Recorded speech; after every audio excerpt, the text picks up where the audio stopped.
going to look at 10 productive things to do when you're bored and have absolutely nothing better to do. I believe we can all attest to squandering our most precious resource, time, and often we waste it on some of the most useless things you can imagine. My friend Derek here is no exception. You see, Derek is like you and I. He's a millennial. He works a 9 to 5 he has a love and hate relationship with, and when he can, he finds time to hang out with his friends on the weekends. And he is a relatively cool guy to hang out with, to be honest. And I think you guys would really like him. But, like most of us, Derek suffers from the occasional lapse in judgment, as in, he makes poor decisions. When my friend Derek is bored, this is what he does. He'll binge watch a Netflix series, and when he's done with that, what does he do? Well, what else? He picks up his phone and starts scrolling through it to see whether there are any new messages on his social media accounts. Popular guy, eh? So, he browses through his phone to find a game to play, but none of them look any fun at all. So, he puts the phone down and starts mindlessly staring at the ceiling. Derek is officially bored. It's said that an idle mind is the devil's workshop, which is why you're likely to make some really bad decisions when you're bored. Why? Because the dopamine you could have gotten from being productive in one way or the other now needs to be found by making impulsive decisions that feel good in the moment. It is therefore imperative that when you're bored, you find something productive to do. I promise you, it'll feel better than staring at the ceiling, mindlessly wondering whether you should order pizza or Chinese for dinner, or whether that girl who keeps staring at you in the office has a crush on you. Well, if she knew you spent all your time watching Netflix and staring at the ceiling, the answer is probably not. In this video, I'll give you a list of 10 things you should do next time you catch yourself bored and killing time. And here's an interesting fact. According to time management specialist Michael Fortino, over an average lifetime, you'll spend 7 years eating, 5 years waiting in line, 4 years cleaning your house, 3 years in meetings, 1 year searching for things, 8 months opening junk mail, 6 months sitting at red lights, and 120 days brushing your teeth. Well, I'm not sure if this information is relative, but it's good to know. So, if you want to increase productivity and feel much happier at the end of the day, which I believe we all do, here are 10 things you can do with your spare time. Number 1, exercise. I think exercising is kind of a no-brainer. The sheer benefits alone are just staggering, and if you guys aren't exercising already, I suggest you start dusting off those old trainers and get yourself moving. Just to name a few benefits of exercise, you'll look better, you'll lose weight, you'll become lean, you'll gain muscle if you want to, and generally, you'll become fit as a fiddle. And these are just the physical benefits of exercise. Others include improved sleep, improved memory, less depression, and thanks to the endorphins released during exercise, you'll feel much better and happier, plus so many more benefits. Plus you get to live longer too. If you want to find out more benefits of what exercise can do for you, I highly recommend you check out my exercise video, which I did pretty well, if I do say so myself. Number 2, start a business. We live in an age where it's never been easier to start a business or a side hustle and start making a living from it.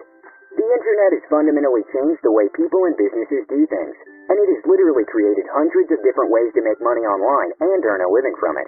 You can start a blog, write a book, start an Instagram page, do Shopify, or do what I did, and start a somewhat successful YouTube channel. Nice. There is literally a ton of different ways to make money online. You just need to do a bit of research, start something, stick to it, and don't give up. Number 3, read a book. Successful people never stop learning, and reading books is in fact a great way to get inspired and motivated, increase your knowledge, and also your income. Books teleport you into a whole new world. Some books take you to the stars, and you meet a guy like Han Solo, while others take you into Westeros, where 7 kingdoms with the craziest people are found. Some books will teach you how to develop a new skill, others about our history, while others will teach you something new and interesting about our world. Reading books is a surefire way to increase one's knowledge. Also, it makes you a more interesting person to talk to. Number 4, evaluate your goals and set plans. I know all of us have some goals we'd like to achieve, whether you wrote them down on a piece of paper or stored them in your mind's memory box. We all have goals and aspirations we'd like to achieve. So, since you are bored and supposedly have nothing better to do, why not start evaluating your goals?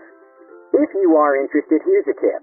Make short and long-term plans of how you intend to achieve your goals. In that moment, you're mindlessly staring at the ceiling and wondering whether that girl in the office likes you. Maybe. Begin planning in your mind how you intend to achieve your goals. A good tip I learned from the 7 Habits of Highly Effective People by Stephen Covey is to begin with the end in mind. See yourself already achieving the goal and work your way backwards. For example, let's say Derek plans on buying a car this year. What he can do is start putting aside a little cash every day or week by cutting down on unnecessary expenses. For example, at the end of a long, tiring day at work, the last thing Derek wants to do is make dinner. So, what he usually does is order takeout from his favorite restaurant, which, if you're like Derek, ends up costing you a few $100s each month. And if your favorite takeout restaurant is as good as mine, adds on a couple extra pounds come wintertime. Realistically, Derek knows he should be putting money aside for his car. So, what he can do instead is, in his spare time on the weekends, or when he's not too busy with work, Derek can prepare meals for the week and freeze them in the refrigerator, so every day after work all he has to do is heat up the meal. This should save him a considerable amount of money each month, and he'll probably end up looking a little trimmer. But this is just one simple way Derek and you can set up a goal and save some cash. If you don't have any goals, or instead haven't defined them clearly, when you're bored is the best time to come up with some. Setting goals gives you a sense of purpose and the type of focus that you need in order to achieve them. Number 5. Meditate. One of the most productive things you can do in your spare time is to meditate. And I know what you're thinking. Productive? Meditation? Can those two even go in the same sentence? Isn't that a self-contradicting statement? I know a lot of you are probably thinking this, but meditation is one of the most important and productive habits you can foster. There are literally thousands of studies which support that even meditating for only 5 minutes in a day can lead to a plethora of benefits. My favorite being peace of mind and happiness. And I know, meditation can seem like one of the most boring, mundane things in the world, especially when you're bored, but the benefits are worth it. If you can't sit still when things are totally silent, try guided meditation. If enough of you guys are interested, maybe I'll even add one to my channel someday. Number 6. Do some chores. Do me a quick favor and just take a look around your house or bedroom, and tell me what you see.